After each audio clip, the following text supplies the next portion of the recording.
Tony Virtue speaking, Virtue and Partners with our regular monthly update.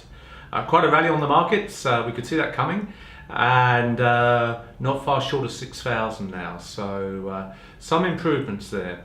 What are the drivers? Well, probably the employment figures are the ones to look at. We had 317,000 new full-time jobs for the year, and that's our best in quite some years. So full employment's a good thing. Gets people productive, gets them investing, gets them buying. That's a good thing for stock markets. And we're at about 5.3, 5.4% now, so pretty much close to full employment. And pleasingly, that was not just in Sydney CBD, it is going around the country. That should also help with property, underpinning property prices as well there. So a good news story, and in part catching up with other countries in the world. Don't forget that we have a high dividend payout ratio, so that actually improves things. We're actually spending money as we go for these distributions there.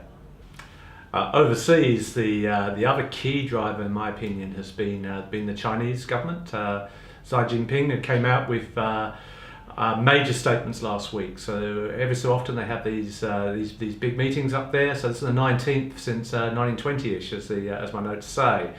And again, a stable China with a credible economic policy, that's a good news story for Australia and particularly for our exports.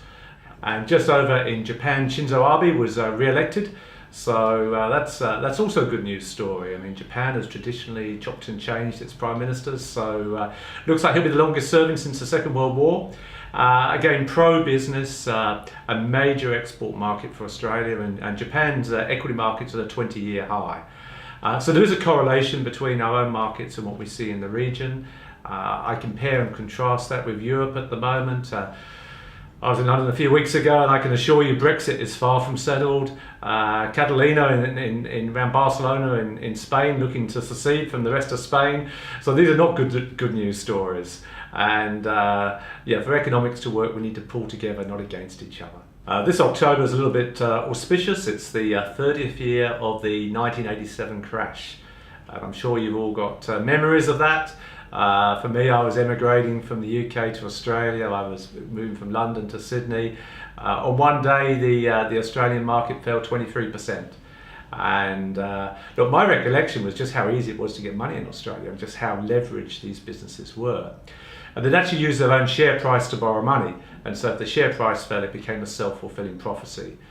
So look, hopefully that experience, the experience of 10 years ago with the GFC, we're a little more circumspect now, how we manage money, our margins of safety, how we look at sensibly growing wealth without, if I can say, just going over the edge. So let's hope that we've learnt those lessons and we can have a growth market, but a market that is in a controlled and sustainable fashion. Well, that's enough for this month, and I look forward to talking to you next month. Tony Virtue, when experience pays.